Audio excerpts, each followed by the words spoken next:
सुप्रभात बच्चों। आज हम 5वीं कक्षा की सेकेंड सेमेस्टर की पहली कविता का अध्ययन करेंगे, जिसका नाम है खूनी हस्ताक्षर। बच्चों, आपको पता है कि अपना भारत देश आज़ादी से पहले अंग्रेज़ों के स्वाधीन था। हमारे देश में अंग्रेज़ों की हुकूमत यानी अधिकार चलता था। तो अपने देश को आज़ादी दिलाने के लिए बहुत सारे वीरों ने प्रयत्न किया था और अपने प्राणों का बलिदान किया था। उनमें से भगत सिंह, गांधी जी, जवाहरलाल नेहरू और सुभाष चंद्र बोस आदि बहुत सारे हैं। तो इस कविता में उस समय का वर्णन किया है जब सुभाष चंद्र बोस ने बर्मा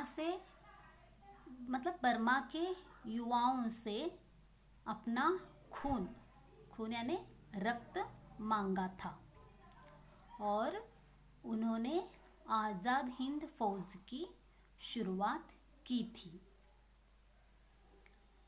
और उस दिन सुभाष चंद्र बोस ने खून की कीमत लोगों को बताई थी और कहा था कि अगर स्वाधीनता यानी स्वतंत्रता पानी है तो हमें खून की कुर्बानी देनी होगी।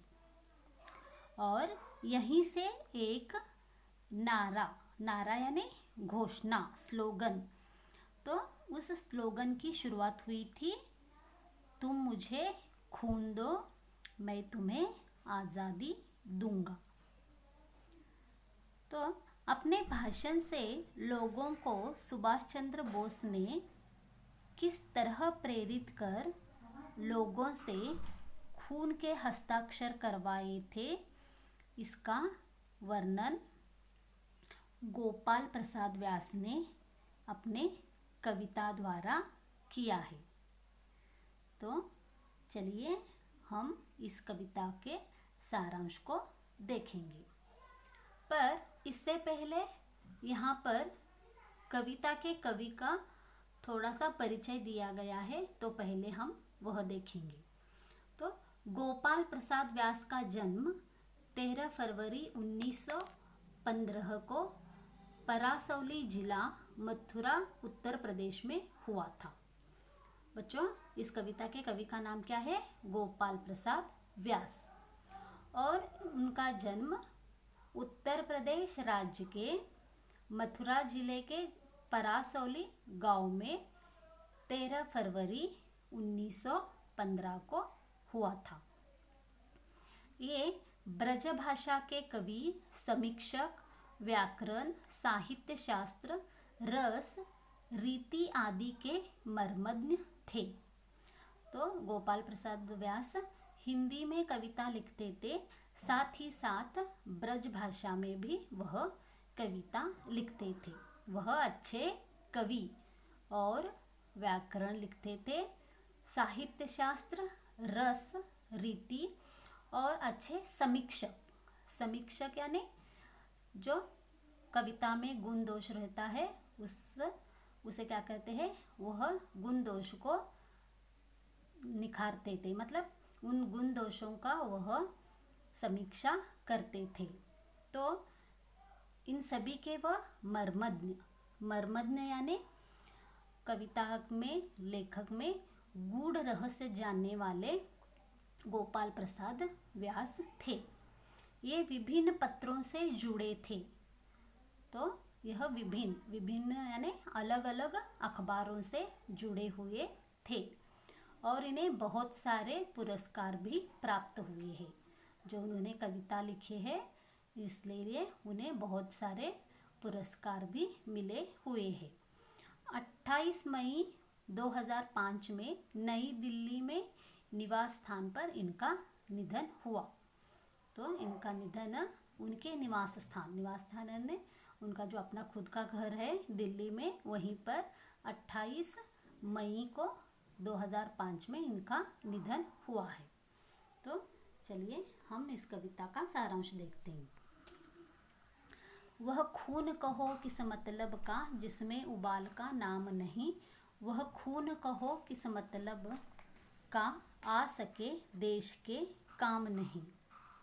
तो यहाँ पर पहले पंक्तियों में कवि कहते हैं खून में उबाल, उबाल या ना जोश होना चाहिए। जिस खून में उबाल नहीं वह खून निरर्थक है। जो देश की सेवा के लिए काम आए वह खून सार्थक है। वह खून कहो किस मतलब का जिसमें जीवन की रवानी हो, जो परवश होकर बहता है वह खून नहीं है पानी है। तो इस पंक्ति में जीवन में रवानी, रवानी यानी बहाव, गति होनी चाहिए। जिस खून में बहाव गति नहीं उस खून का कोई अर्थ नहीं होता। जो खून परवश, यहाँ पर परवश यानी दूसरों के अधिकार में रहना, जो खून दूसरों के अधिकार में रहकर बहता है वह खून नहीं बल्कि पानी है। यहाँ पर उस दिन लोगों ने सही सही खून की कीमत जानी थी, जिस दिन सुभाष ने बर्मा में उनसे मांगी कुर्बानी थी। बोले स्वतंत्रता के खातिर बलिदान तुम्हें करना होगा, तुम बहुत जी चुके हो जग में लेकिन आगे मरना होगा।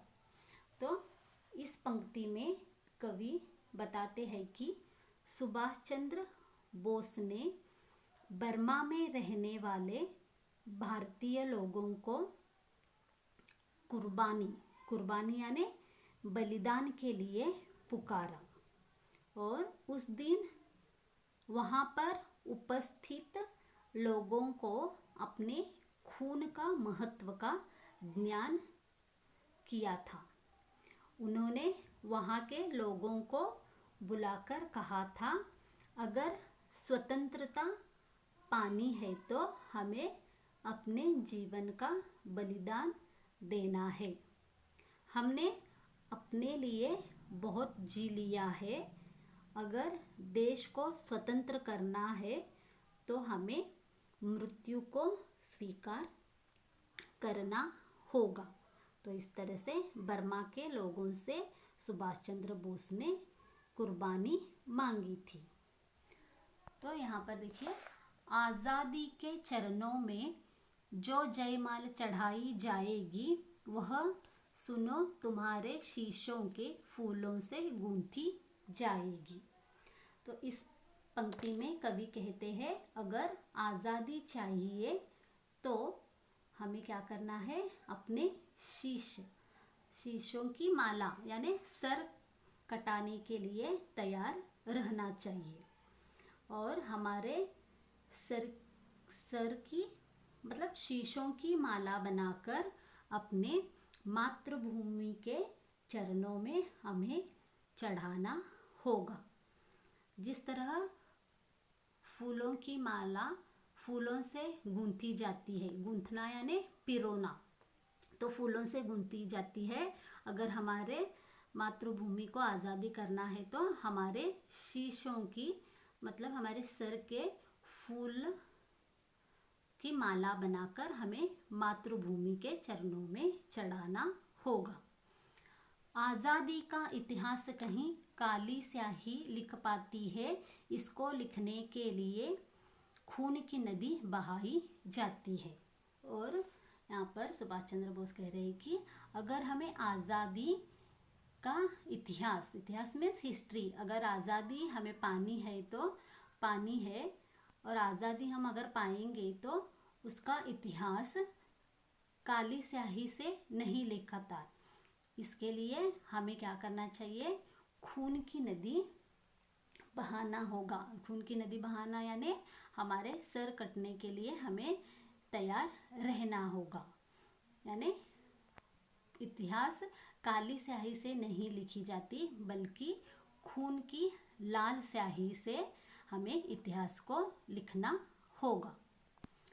अजानो बाहों ऊंची करके वह बोले, तुम रक्त मुझे देना, इसके बदले में भारत की आज़ादी मुझसे लेना।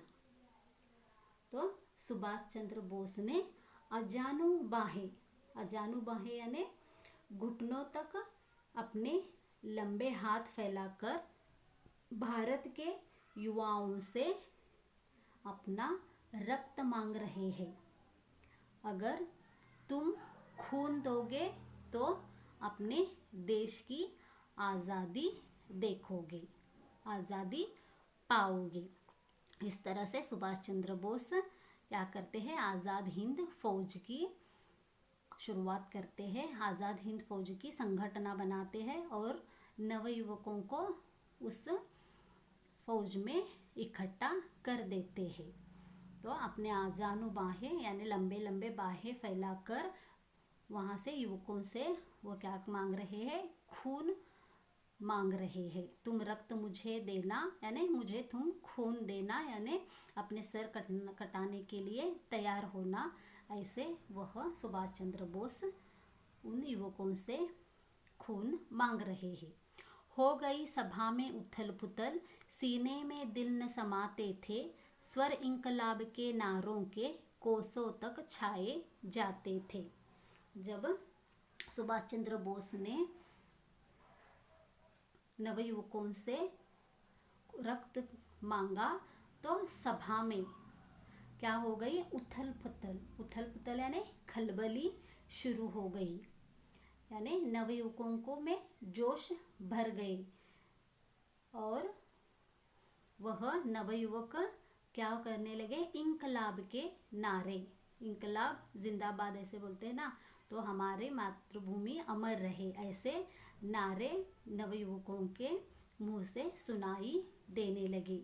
मतलब दूर दूर तक इंकलाब के नारे यानी घोषणा हमें सुनाई देने लगे।